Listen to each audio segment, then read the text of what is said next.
Dari sudut pandang orang Kristen, sifat dan jumlah pasukan, dari pasukan-pasukan lain yang patut diperhatikan.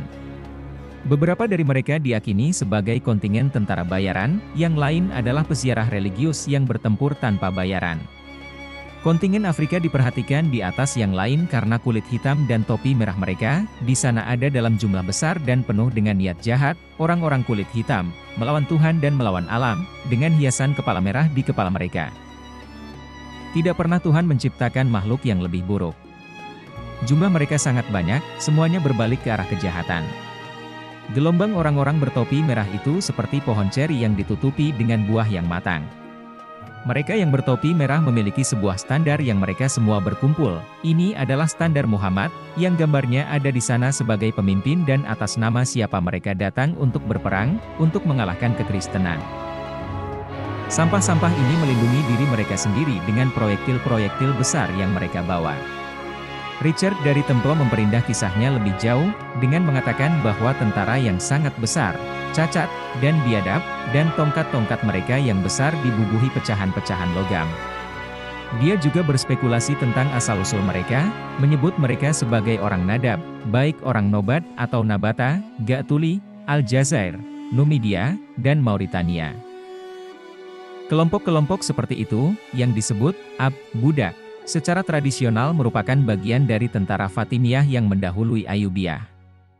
Akan tetapi, kontingen kulit hitam jauh lebih kecil selama dinasti Ayyubiyah, karena Saladin cenderung tidak terlalu banyak menggunakan mereka dalam pasukan Mesir. Hal ini telah terjadi sejak tahun 1169, ketika Saladin membunuh Qasim kulit hitam dari Khalifah Fatimiyah Al-Adid, sebuah tindakan yang memicu pertempuran kulit hitam. Dalam beberapa tahun, orang Afrika kulit hitam dalam tentara dihancurkan dan unit-unit mereka dibubarkan. Maka, tidak heran jika orang-orang ini dibawa oleh saudara laki-laki Saladin, Al-Adil, dan bukan oleh Sultan sendiri. Sumber-sumber Kristen berbicara tentang gabungan tentara Muslim yang berjumlah ratusan ribu, tetapi ini jauh meleset. Pada kemenangan terbesar Salahuddin, pertempuran Hattin pada 4 Juli 1187, pasukannya berjumlah sekitar 12.000 kavaleri reguler. John Franz berspekulasi, mungkin hingga 28.000 pasukan tambahan. Ini kemungkinan merupakan batas atas dari apa yang dilihat oleh orang-orang Kristen di Acre pada saat itu. Sebagian besar kaum Muslim telah tiba pada musim semi 1190. Di Mesir, basis kekuasaan Sultan, Saladin telah mengorganisir ulang pasukannya menjadi sebuah kelompok yang terdiri dari 8.640 orang, yang dipertahankan dengan biaya tahunan lebih dari 3,6 juta dinar. Namun, kebiasaannya adalah meninggalkan setengah dari kekuatan di Mesir untuk pertahanan. Tentara-tentara lain yang tersedia baginya sangat membantu dikuantifikasi pada tahun 1962 oleh Hamilton Gibb, Mesir.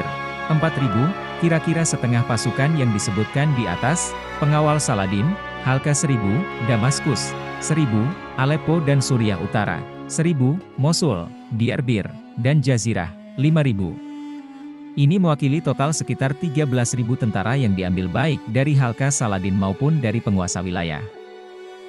Yang terakhir akan memiliki kewajiban untuk menyediakan tentara pada waktunya saat dibutuhkan. Ukuran pasukan Sultan cukup besar dan, tidak seperti pasukan tentara salib di Acre, jumlahnya tidak banyak berkurang karena penyakit, kelaparan, atau kekalahan dalam pertempuran. Setelah pengepungan Acre berakhir, Saladin bertemu Richard Sihati Singa di pertempuran Arsur dengan kekuatan 25.000 orang, masih merupakan kekuatan yang sangat besar. Tergantung pada operasinya, tentara Ayyubiyah akan diorganisir dalam unit-unit dengan ukuran berbeda. Tulab, atau Katiba, adalah unit yang terdiri dari 70-200 penunggang kuda yang dipimpin seorang emir dan diiringi pembawa tongkat dan peniup trompet. Pada tahun 1171, pasukan Saladin tentara Mesir terdiri dari 174 tulab, yang berjumlah sekitar 14.000 orang. Kelompok-kelompok yang lebih kecil adalah Jarida, 70 orang, dan Saria, 20 penunggang kuda, untuk penyergapan. Untuk ini kemudian akan ditambahkan pasukan pembantu yang tersedia pada saat itu. Untuk pasukan pembantu, ada sebuah dokumen yang memuat daftar kelompok-kelompok utama yang hadir di Acre. Ditemukan oleh Hans Eberhard Meyer dalam 2 naskah, dokumen ini merupakan tambahan bagi Tractatus de Locis Statusan Terre Jerosolimitane, sebuah dokumen yang menggambarkan kerajaan Yerusalem pada 2 dekade sebelum tahun 1187. Benyamin Kedar menerbitkan teks tambahan tersebut pada tahun 1997 dan membandingkan kelompok-kelompok tersebut dengan kelompok-kelompok yang diidentifikasi oleh Gibb. Selain orang Turki, Kurdi, dan Arab, tambahan-tambahan Traktatus menggambarkan orang Idumea, Amon, Nabataya, yang menegaskan identifikasi Richard dari Templo, dan orang Afrika beserta persenjataan dan kehebatan relatif mereka, tetapi tidak menyebutkan Mamluk, yang kita ketahui dari sumber-sumber lain juga hadir. Kedatangan Saladin di Acre pada akhir April, diikuti oleh bala bantuannya, berarti kembalinya keterlibatan reguler di kedua belah pihak. Tentara salib cukup sibuk selama liburan musim dingin. Dengan pengepungan mereka selesai, mereka telah menghabiskan waktu yang tersisa, membangun mesin pengepungan untuk serangan berikutnya ke kota. Beberapa perangkat yang berbeda disebutkan, kucing dan babi betina, chatos dan testudines, gubuk-gubuk tertutup yang dapat ditempatkan di dinding untuk melindungi orang-orang di dalamnya, domba jantan pemukul, arietes, cercelia, mirip dengan kucing, tetapi dengan bukaan untuk membalas tembakan, menara pengepungan, turres atau castella vehiculis, dan ketapel dan mangonel, machinas, tegangan atau artileri bertenaga puntir atau torsi. Ranjau-ranjau, via subterraneas, juga digali. Bersama dengan Ambroise, sumber untuk rincian ini adalah syair catatan, Monachus, seorang saksi tak dikenal, mungkin orang Italia, yang tiba di Acre pada tahun 1189 dan merupakan satu-satunya penulis Kristen yang hadir selama pengepungan berlangsung. Puisi ini memiliki keterbatasan, puisi ini relatif singkat dan kemungkinan ditulis jauh setelah pengepungan, pada awal hingga pertengahan abad ke-13. Bagian-bagiannya memang belak-belakan, tetapi, meskipun menawarkan detail yang jauh lebih sedikit daripada yang lain, mereka menghindari beberapa drama yang mengganggu pemikiran Ambroise dan Richard dari Temple. Kedua penulis juga menggambarkan pengepungan lebih lanjut di Acre, yang dimungkinkan oleh pembukaan pelabuhan oleh kapal-kapal Muslim pada tahun sebelumnya. Ke dalam kota mengalir artileri dan para insinyur untuk membangun dan memperbaikinya, pasokan api Yunani, dan cukup makanan dan persediaan untuk mempertahankan, jika jumlahnya dapat dipercaya, kekuatan 30.000 orang. Mesin-mesin yang paling menonjol adalah menara pengepungan yang dibangun oleh tentara salib. Ada 3 di antaranya, yang masing-masing dibiayai oleh Guy dari Lusignan, Ludwig III, dan Conrad dari Montferrat. Para saksi mata menggambarkan ukuran, desain, dan fungsi menara. Menara-menara itu berukuran sekitar 60 hasta, dapat dipindahkan, baik dipasang di atas roda atau digulung di atas batang kayu, dan ditutupi dengan bahan tahan api yang terbuat dari kain dan kulit binatang yang direndam cuka untuk melindungi dari rudal nafta.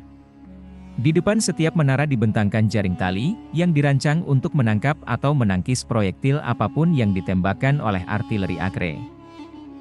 Menara-menara itu bertingkat.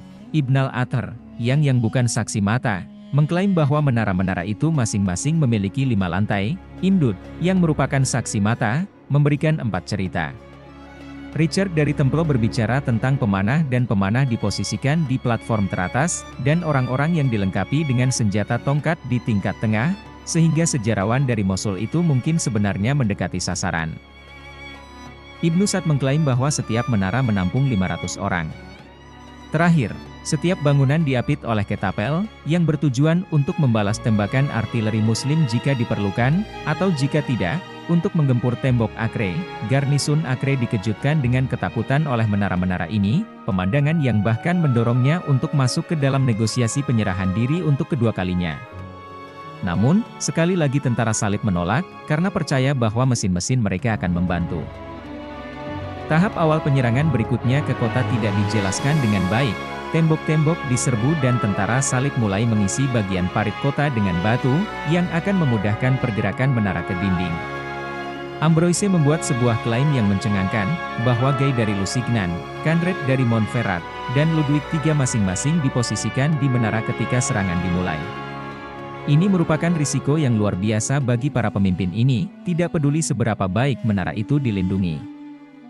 Saladin tidak menyaksikan pengepungan yang terjadi di depannya karena dia masih berada di Tel Qais, tetapi dia mendengar berita tentang mobilisasi tentara salib.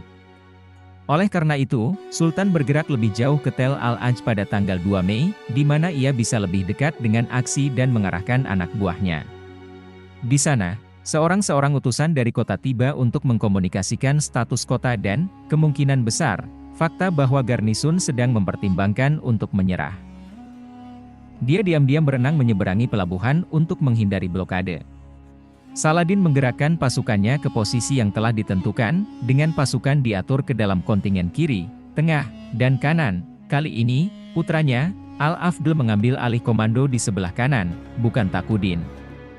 Kaum muslimin kemudian menyerang pertahanan tentara salib, berharap untuk menarik perhatian mereka dari pekerjaan pengepungan. Meskipun terjadi pertempuran sengit, tidak ada terobosan, dan setiap malam orang-orang Kristen dan Muslim kembali ke kubu mereka masing-masing. Tak pelak lagi, menara-menara pengepungan terus bergerak maju secara perlahan ke arah tembok Acre. Mereka akhirnya tiba pada tanggal 5 atau 6 Mei 1190, yang terakhir adalah hari Minggu setelah hari raya kenaikan Isa Al-Masih.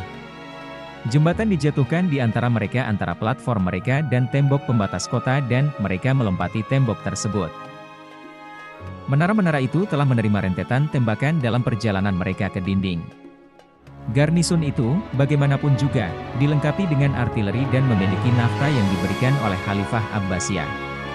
Sayangnya, guci-guci yang dilemparkan oleh para pembela Acre sama sekali tidak berpengaruh pada menara, karena dilindungi oleh kulit yang direndam cuka. Namun, seorang spesialis nafta dan pekerja logam sebelumnya dari Damaskus, bernama Ali, maju untuk berbicara dengan Saladin. Ali telah mengutak-atik dengan resep pembakar di masa mudanya, dan dia mengaku tahu berbagai nafta yang bisa digunakan untuk membuat api. Setelah mengumpulkan berbagai bahan, dia diselundupkan ke Acre, di mana dia bertemu dengan gubernur kota, Emir Kraks, dan memintanya untuk mengatur ramuannya untuk diluncurkan dari ketapel kota. Kraks awalnya keberanian Ali, tetapi dia akhirnya dibujuk ketika seseorang berpendapat bahwa ini mungkin hadiah dari Allah. Ali meracik resepnya dan membawa produk jadinya kepada para kru artileri. Beberapa panci berisi cairan ditembakkan dari ketapel, memecahkan dan memercikkan isinya di atas pelindung salah satu menara pengepungan. Isi persisnya tidak jelas, tetapi tampaknya tidak berpengaruh. Kemudian Ali menyalakan sekering pada yang lain dan menembaknya ke arah menara yang sekarang basah kuyup. Ketika pot ini mengenai permukaan yang tergenang air, panci itu meledak menjadi api. Dua pot yang menyala lagi memiliki efek yang sama, sehingga seluruh bagian depan menara terbakar, api menyebar untuk menelan seluruh struktur dan membunuh hampir semua orang di dalamnya. Dua menara lainnya juga mengalami hal yang sama, sehingga dalam waktu singkat ketiga menara tentara salib hancur. Reaksi terhadap tontonan ini tentu saja beragam.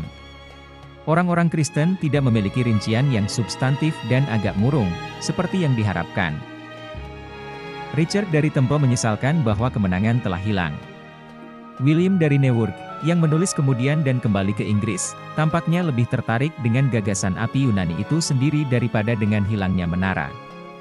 Dalam Imagines Historiarumnya, Ralph dari Dis, dekan St. Paul's di London, mencatat biaya besar yang telah dicurahkan untuk membangun menara-menara tersebut, Sumptibus Magnis Construxerunt, kini telah terbuang sia-sia. Ambroisi yang biasanya jernih tidak memberikan interpretasi sama sekali, hanya berbicara tentang kehancuran menara dan pelarian beberapa jiwa-jiwa yang beruntung dari dalamnya. Monachus meratapi penderitaan pribadi di antara para prajurit. Di sisi lain, kaum muslimin sangat gembira dengan hasil kerja keras Ali, orang-orang kami diliputi oleh kegembiraan dan sukacita sehingga para pria yang tenang dan tegas sama bersemangat seperti gadis-gadis yang sedang terbang. Jenis-jenis mesin pengepungan lainnya, seperti ketapel yang mengapit setiap menara, mungkin telah dihancurkan juga, sumbernya tidak jelas pada semua hal kecuali menara, dan sisa penyerangan tampaknya telah sepenuhnya gagal setelah kebakaran mereda. Itu adalah kekalahan yang komprehensif. Namun, dalam konteks yang lebih luas, tentara salib kini telah memaksa Acre ke ambang menyerah dua kali, pertama dengan blokade mereka dan kemudian dengan mesin mereka. Saladin adalah seorang pemimpin yang pragmatis, dan kemungkinan besar dia tahu bahwa kecuali dia bisa mengusir atau menghancurkan tentara barat kota itu pada akhirnya akan hilang. Segera setelah pembakaran menara-menara, dia memerintahkan serangkaian serangan umum di parit-parit. Dari perspektif strategis, ini kurang lebih masuk akal, mengingat kondisi material dan moral musuh-musuhnya yang terperangkap.